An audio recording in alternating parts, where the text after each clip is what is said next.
viewers, and welcome back to another episode of FitzRupee Cast featuring Cornholio, the Elite Mod. Red-Rupee here calling the shots for you tonight as always, as we get a 3-on-3 on Estia province started tonight. I know it's been a little while since we've done a 3-on-3, so let's get the carnage happening on the red team. Hive Minion as the Hive Tyrant appropriately, Adeptus Noobus as the Tech Marine, the man with the gun for any occasion, and rounding out the Reds, Ven as the Space Marine Apothecary, keeping everybody healthy over there. Slaansehi Company as the Chaos Sorcerer, starting out the Blues, along with the Great Cornholio as the Plague Champion, and finally, everyone's favorite unfortunate old man, Moleman as the Eldar Warlock. So we've got two Chaos allied with an Eldar player, and then two Space Marines allied with a Tyranid player, and the Eldar and Tyranid are on opposing sides on this map.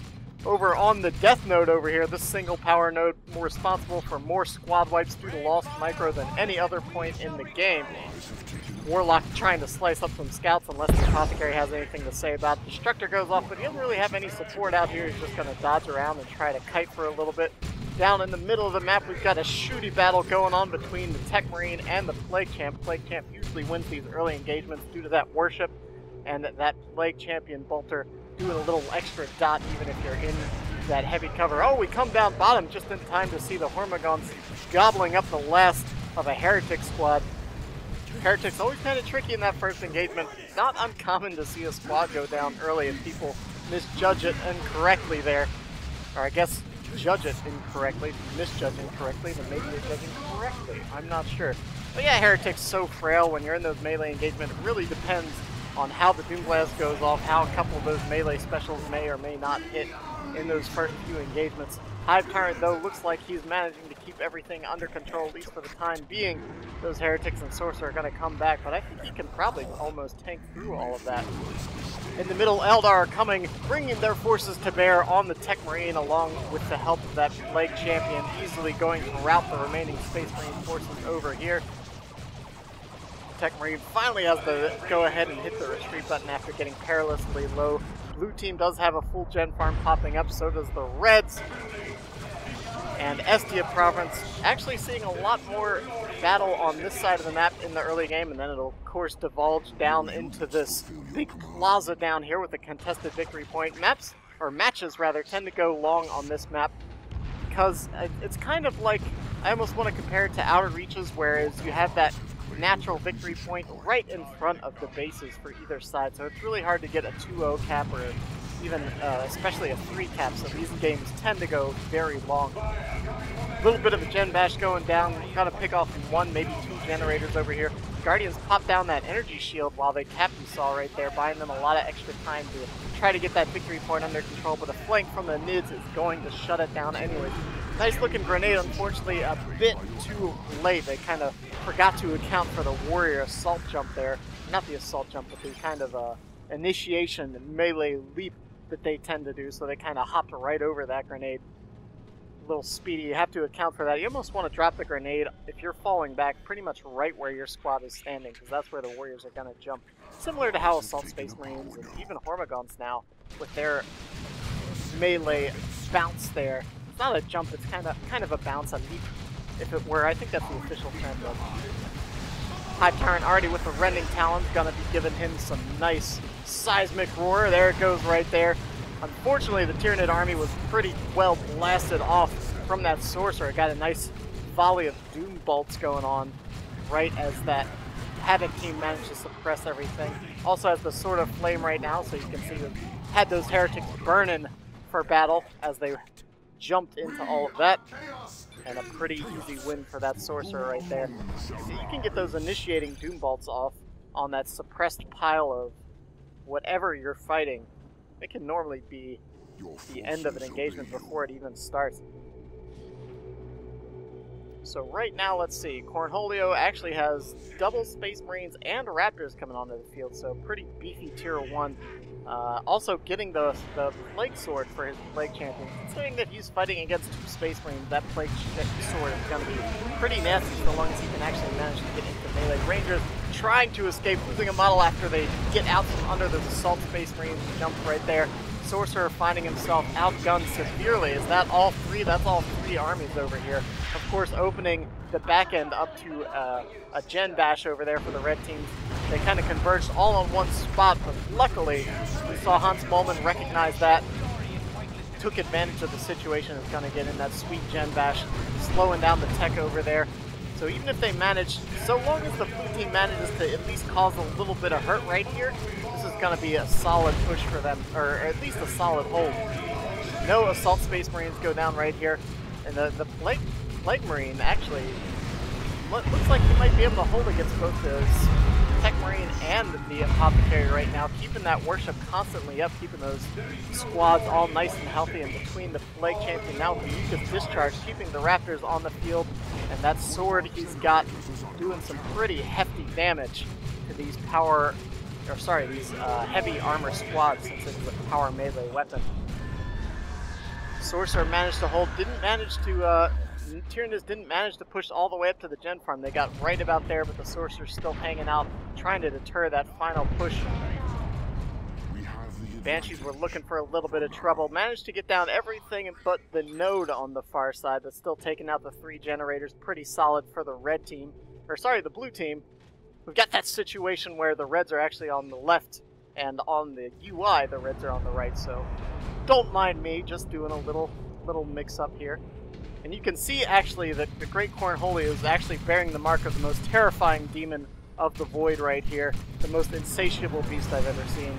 So definitely pulling in the power of the Cookie Monster as he pushes into the Tyranid forces.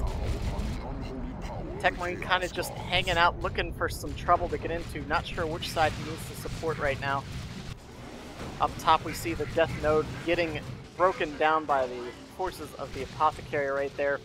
Blue team holding the majority of the map right now. They're looking pretty excellent so far in their play. They managed to stop the triple push on their side while also allowing Moleman to get in that gen bash, so that's a pretty crucial thing that happened right there. Warlock's getting a decap on the natural point. It's going to be a 2-0, maybe even get a 3-0 cap here shortly. Everyone on the blues are heading into tier 2. Adeptus Noobus is the only one that isn't hitting the button, but he's got the resources as soon as he realizes. Some more Doom Bolts going off there on the Tyranids. Doom Blasts going off on the Space Marines. And the Plague Champion just doing a really good job of keeping his squads healthy and keeping everything on the field. Heretics trying to get they do get the retreat in this, and they have to retreat themselves. They were getting pretty perilously low there on HP. Warlock now moving back onto the field, has all of the Apothecary squads out here ready to deal with him. Warlock doesn't have his Merciless Witchblade, which is fairly common to see against Apothecary, both for the Assault Squad and the Apothecary himself, trying to keep that energy as low as he possibly can. Altarchs and Exarchs warping in for all the Eldar squads right here, just at the same time. Hans Moleman not choosing to go for a quick tier 2 unit, but just upgrading all his squads to maximum effectiveness right here. Getting the Cloak of Shadows as well. Maybe see some fun plays with that shortly. Chaos Sorcerer with both the Robes of Torment and the Sword of Flame, so he's really going to try to be controlling that Eldar blob and dropping Doom Bolts, dropping Dark Flames, all that nasty stuff that you can do in conjunction with those Robes of Torment. Again, we're seeing Hans Moleman pushing the power of the opposing side. Assault Marines jump into no real effect, but now the Eldar forces are already going to start turning to engage. A grenade goes down. Doesn't manage to hit too much, but the Banshees are just trying to find a way in. The Cloak of Shadows activates right now, trying to cloak everything around them, but those scouts are there to spot, so it doesn't ultimately matter. Assault Space Marines jump in, realizing it's a bit too much though, and everything falls back. That's going to allow Hans Moleman to again get in there on that power and cause some trouble. Zone Thrope on the field for Hive Minion, gonna be a good answer to all this Chaos Space Marine rather. Down here we've got what, do we have 4 squads? Just the 3 squads of Space Marines and then the Chaos Raptors themselves. Zone Thrope's gonna have to be pretty careful though. There are both Raptors and now Bloodletters on the field, so 2 squads that can teleport in. Nice flank by the Banshees there. Hans Moleman really doing a strong play on his side of the map throughout the starting moments of this game. Plasma Devastator coming out there for Adeptus Noobus. Noobus does have a huge pile of requisition, so when you've got requisition in Tier 2 as Space Marine in a 3-on-3, what do? You grab yourself a Plasma Dev or two. And hopefully that'll pay off for him as we go into the later stages of this game. Right now, blue team definitely winning the tech battle. Reds do have the contested node, but they haven't managed to keep their own generator farms up on the eastern side of the map throughout the game. Now, oh man, even going a little ballsy. Slaansehi company actually building a forward shrine here, a siege shrine that will provide some fire support, keep launching those consistent doom blasts, or doom bolts rather, as anything gets close. But without the support, that thing's just going to fall to the zone probe there pretty easily. Nids aren't even deterred right now, they're just going to charge right in. I'm not sure if the shrines actually fire over walls, because you could have just popped it right there and it would have been a lot more difficult for the Nids to approach. But either way, without the support of an army there, that thing was going to go down, so maybe a bit premature to toss that so forward. Second shrine actually way back here as well. Those Doom Bolts actually doing some pretty reasonable damage to those Hormagaunts. Dark Flames now going down, trying to deter the Nids from decapping that point. 477 to 274 right now. The Reds just seem like they've been having a hard time staying on the map against the forces that be. Apothecary now moving out, upgraded, fully kitted out with the Power Axe, Combat Stims, and the Purification Rights. So you better watch out for those Assault Space Marines, because they're going to get those stims, they're going to get the Purification Rights as well. If you're in melee, you're going to get knocked back. Dreadnought out here now to really shore up the position. If they were having a hard time staying on the map, that's something that Dreadnought should really be able to handle. Along with the Apothecary, Tech Marine now getting upgraded as well. He's got the Plasma Rifle on his Tactical Marines, probably see the Plasma Rifle on him as well here shortly. Cloak of Shadows now has an entire Eldar force, or no, that's not actually the Cloak of Shadows, that's the Hollow Field from the Rangers right now, is what we're seeing. But they do get spotted by the Scouts. Apothecary sensed something was up right there and sent the Scouts a little forward to spot. Those Banshees are going to have a much more difficult time getting into melee with that Dreadnought hanging back there. Those Walkers now with melee resist are a lot scarier to any sort of melee threat. You really need a ranged threat to take out a lot of those beefy Walkers these days. Slaansehi and Cornholio both heading into Tier 3 now, kind of rushing that quick tech. Slaansehi didn't even get a Tier 2 squad. Cornholio got himself the Bloodletters that have gone up. Normally, and that's pretty uncommon, normally you see Chaos going for the Dreadnoughts, going for more Bloodletters and that sort of play, Plague Marines and all that, but there aren't really any people on the field that they had seen yet, so I guess they're just trying to hit Tier 3 as quick as they can. Big old ruckus going on right here. Looks like the Tyranids and the Tech Marine and the Apothecary are finally going to push back the blue team right now. There is a Corn Havoc in the back here, pumping out some of that autocannon fire, but I don't think there's quite enough support. The Warriors aren't even deterred. They're going to hop right in there. Along with that Zone Throw Blast, that thing could actually be in a bit of trouble, but the Warriors seem to have lost their will to chase that down anyways. Gene Stealers, however, not even hesitating. There is a Nurgle Shrine down here trying to reinforce and keep everything healthy, but those Gene Stealers' DPS is just too high for that to deal with. They actually got suppressed, I guess, by a final Doom Blast right there. But as it stands, the Chaos Forces do have to retreat, and the red team might finally be able to hold this contested point for a little while.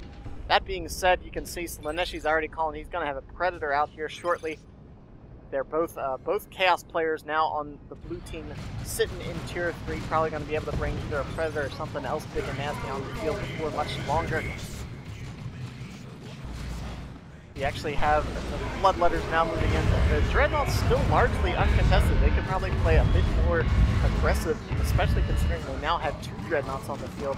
Of course, with both of the blue Chaos players heading into Tier 3, Predators are going to kind of make it a lot more difficult for those Dreads to really be that effective. Gonna have to get at least a las cannon or 2. We do have, oh, there we go, we've got a teleporter relay beacon over here for the red team, so that's really going to make it a lot easier for them to hold this side of the map. We do have the Sigil of the Rift, which is an easy way to dislodge any of those pesky setup squads. Unfortunately for him, it's just going to retreat right back to that teleporter relay and get right back on the field. So while it felt like it may have been a rather effective play, it's only going to dislodge that Plasma Devastator for a quick second. We saw the Tyranids just gobbling up some heretics right there. Gene Stealers finding themselves on the wrong end of a pair of Siege Space Marines upgraded with those Inferno Bolters are pretty huge damage against just about anything at this point. Dreadnought now moving in, but deciding against it after spotting all of that support back there. Still really not much on the field that could deal with that Dreadnought, but the last thing you want to do is have that overextended.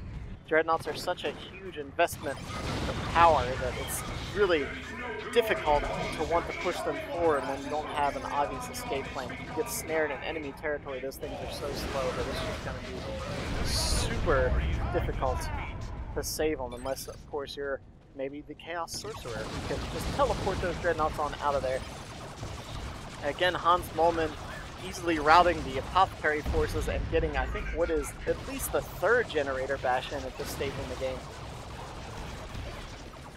The red team definitely behind in tech so far, and on top of that, just spending lots of requisition to consistently rebuild the gen farms over and over again. Hans Moleman, super aggressive Eldar gen bashing over here. You'd think that with this Dreadnought, that this Eldar force shouldn't have too much sway with what's going on here. There is a lot of range damage. Those Dark Reapers can really rip through Space Marines before you know what's happening. So really, definitely a glass cannon army right here. It's all light infantry. It can all be taken out very quickly if he's not careful, but if he gets the starting shots and chooses to initiate the battles where it's advantageous to him, it's really difficult to deal with this. Scouts in a bit of a tricky spot. Let's see if a grenade can land to finish them off. Looks like it's going to whiff right there. Meanwhile, the engagement's starting to go down on this side of the map. Warlock does finally have his Merciless Switchblade over here, and I think he's going to find himself unable to deal with the current threat of the Apothecary. Meanwhile, over here, what did we see? We saw a Predator, both, two Predators now, both actually upgraded with the mark of Nurgle, which is fairly uncommon. It makes the tanks super beefy, but it makes them much less effective against vehicles. You can see, I think they do maybe about 100 damage per shot. But you can see huge health pools on these things. Over 1,200 health on both of these Nurgle Predators, and they do actually passively regenerate health with that mark. I actually think it would be cool to see a specific model for the Nurgle tanks, since they play so much differently than the other tanks. They're a very different unit. With those plague shells, or what does it say? Shells of foul disease. So, wow, the red team though are starting to close the gap here, and they've got things pretty well locked down on that side of the map. You saw a turret up there preventing the flank on the teleporter relay. Gene Stealers now trying to move in, but these plague tanks are actually doing a pretty good job of keeping them off. In addition to the shells themselves, they do leave, I think, sort of a burning AoE on the ground wherever those shells fire. Oh man, this is just begging for a nuke right here. We've got a whirlwind kind of hanging out, watching both the top VP and the central VP hanging out behind this turret setup teams. Plasma Devs really got things locked down along with the teleporter relay over here. Red team just kind of camping out forward, despite the blue team playing, I think, a little better at this stage. The red team is now using this relay. I mean, it's very strong having that so far forward, of course. Even if you force a retreat, the red team is just going to fall back to that point and be able to get back onto the field so much more quickly. But these two Nurgle Predators are actually proving to be quite a thorn in the side. The problem with the Reds right now is that despite having this locked down right now, they're still not managing to hold the VPs very much. They have a really strong, unbreakable position, but unfortunately that position is kind of right between two key points. It's not forward enough to really hold the victory point, and the same thing goes for the far side. Even their natural VP, Moleman, has really been keeping the pressure on throughout the game. Oh man, we've got the Tomb of Malantai really dropping some damage right there. Cataclysm and Paroxysm going off. Those Corn Marines doing everything they can. Ooh, nice sigil of the warp right there. Managed to snag both of the zone throws. Very fortunate if neither of those go down, actually. If those Corn Marines had been positioned maybe just a little bit better, that would have surely been a down zone throw. Tech Marine was trying to do some sort of tricky flank here, but those orbs of the Omnissiah just don't do quite enough damage on their own to even really be a threat to these Nurgle Predators. Again, the Paroxysm going down, draining life over here from everything in the area. I think we saw, yes, a Tyranna formation come down right on top of that Nurgle Shrine. Nurgle Shrine, though not a reinforcement point, was allowing the Chaos Forces to reinforce back there. Predator going tank hunting for the Fire Prism that's on the field. Both a Fire Prism and a Wraith Lord. Looks like the Apothecary finally managed to push back the Eldar forces here on his side of the map. Might even get himself a squad kill, but no, one lone Dire Vendor manages to get out of there. This last Predator, though, should be able to make short work of the Wraith Lord if it's not careful. Red team now moving in on both the Nurgle Predators. They're both sitting very low at this point, actually getting a little repair job right there. Their passive HP regen is not very quick. It's enough that they'll regen a little bit in between battles, but with that giant HP pool that they have, getting half an HP, I think that's what it is, it's half an HP a second. Let's check the tooltip. Yeah, so half an HP a second. So every 2 seconds they get a health back. Both sides with pretty reasonable forces right now. Everybody heading into Tier 3 now. Noobus was the last person. If Phobos is coming out onto the field. And I think the blue team really needs to deal with what the Reds have back here. They really need to break apart this kind of fortress they have. I was saying it's not quite that far forward, but it affects, you can see, the Blues managing to still get decaps on all the points around here, but I think they are starting to shore up and become the stronger force on the field if they're not careful. Last Predator trying to find a way in to start harassing those vehicles and keep that Fire Prism from coming too far forward. Just having that threat of the last Predator on the field is very dangerous. They can take out the Fire Prism in just about 2 shots, I think. Oh no, Las Cannon gets obliterated there. Combined blast between the Doom Bolts and that Nurgle Predator. Doom and Malantai really doing a great job controlling the field out here, though. Still forcing back those Chaos Squads time and time again. And this is where the blue team is going to start faltering here, is that they have to retreat all the way back to their base. Meanwhile, even if they force a retreat here from the Reds will be able to get back out here fairly quickly without much issue. Forcing off all of the Tyranid forces right here. Another quick route. So right now, I guess this works out really well. You have the 2 Nurgle Predators as anti-infantry, and then you have the nastiest anti-vehicle tank in the game, which is that Land Raider Phobos. That thing can blast 3 tanks so very quickly. Oh no, we missed some sort of flank up here. It looks like both the Predator, the Whirlwind, and now the turret are going down. Although it looks like it may well have costed Hans Moleman his Wraith Lord. His Wraith Lord's trying to hang in there, but there's just too much heavy melee ripping that thing apart, along with a final rocket taking that thing out.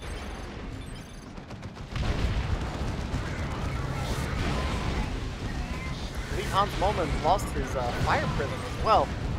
We kind of missed that entire engagement. Hopefully that's on the picture-in-picture.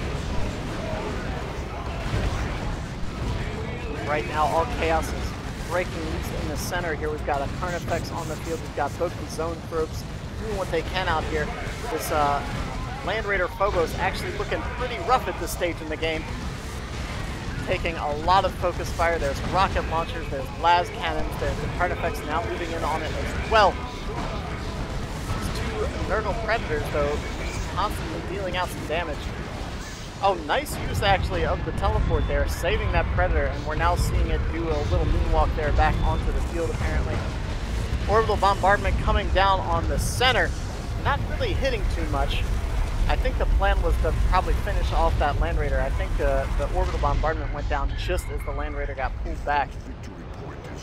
didn't manage to really do too much except rout the Chaos Forces for the time being. Didn't manage to take anything out, really. Warlock's trying to look for a spot to get in over here. Trying to move in around the husk of his fallen Fire Prism. Apothecary's not going to have it, though. Now, without the vehicles on the field, he knows he can really push in pretty easily over here. And so much damage coming in from those Predators. Cornmarine's just charging on in here. Surprised we haven't seen the Plague Champion upgrade to his Fetid Armor and the Power Fist. Or the Plague Fist, rather. Normally, when you see that Plague Sword come down in Tier 1, those upgrades kind of just happen when you're playing a melee Plague Champion in the later stages of the game. 103 to 287, though. The red teams are still constantly losing forces over here, or constantly losing VPs. You just saw the blue team lose their Horn Marines right there after taking a Venom Cannon shot to the face, I think that was. Chaos Predators still looking pretty tough over here. These Nurgle Preds just... Look at that las cannon shot. That las cannon shot just dents the thing's HP. It's not even really a threat. But as it stands, the red team's still bleeding victory points at this stage in the game. And now you can see the Tech Marine's going to try to put up some passive defenses over here to keep that victory point from getting captured time and time again. Although with the Warlock over here, I was about to say with that cloak of shadows, might have been able to get it on that turret, but didn't quite manage to pull it off. This time it looks like the Phobos might have overstayed its welcome. Let's see if the las cannon needs one more shot. Can it get behind that barrier before the las cannon fire hits one more time? It looks like not quite. It changed targets, started hitting that Predator instead. Dreadnought finding itself a bit out of position. Raptors upgraded with their Melta kits, so they do have a Melta Bomb now. Oh my gosh, that las cannon needs to hit that Phobos that let it escape. Oh, I spoke too soon. It got one final parting shot there. Fire Prism on the field once again. This Dreadnought's not going to make it home, I think. Although it might cost the Nurgle Pred over here as well. Taking las cannon fire, taking some smacks from that Dreadnought. Still managing to escape for the time being, though. Plague Champion managed to finish off that las cannon and force it off the field, and just fire getting exchanged constantly over here on this side of the map. 243 to 103 as the Apothecary moves in once again with the help of the Tyranids. Assault Jump comes in now with fully upgraded Vanguard veterans over here, going to rip apart that Havoc squad pretty easily. It's trying to reinforce. They did get knocked out right there. Havoc's still getting healed, just managing to stay barely alive. I don't think there's any way they're getting out of there, but I may have spoken too soon. Very fortunate for them to escape. Oh, we have a nuke that went down up top, but it didn't manage to do too much, I think. Fire Prism keeping the constant pressure on that las cannon Predator.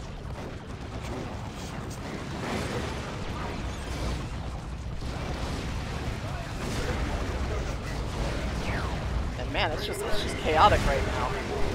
Let's see if the Fire Prism can get the final shot. It does, takes out the Predator, but now it needs to escape the wrath of these Vanguard veterans. It looks like switching quickly to the wide beam manages to save this Dark Reaper squad from certain doom here. Nurgle Predator taking heavy fire once again. Meanwhile, what is this? Is this the Gene Stealers? I can't even tell. There's so many things happening on the map right now. Adrenal Gland Warrior Brood and the Hive Tyrant managed to finally, after so much damage has been dished out, take out one of those. Just one, though, of those Nurgle Predators. 188 to 103 right now. Lots of anti-vehicle on the field. I guess they need to be, considering how much of a pain those tanks have been. You need to really invest in a lot of anti-vehicle to deal with those beefy Predators. Fire Prism once again providing a little support here. Zoanthropes, though, have really been putting out the hurt throughout the game, though. Yeah, it's definitely level 4. Unfortunately, those Bloodletters were a little overzealous, and now it looks like the same thing might be happening to these Raptors. Let's see if they manage to get out of here. They do have Touch of Nurgle that might be able to keep them alive for the time being. However, the Fire Prism was a bit too far forward and took a couple shots from that last cannon as well as his own throw. It doesn't take much. Those Fire Prisms are very frail. It shouldn't have been that far forward most likely, but an Avatar is coming onto the field here. 2-0 cap for the Reds, though. They are closing the gap finally in this final stage of the game. Apothecary now with his beefy, let's see, level 4 and level 2 Vanguard veterans. Apothecary is going to go down here. Or sorry, the Warlock's going to go down there just before falling back. Avatar now coming onto the field, another Carnifex as well. And this is anyone's game here.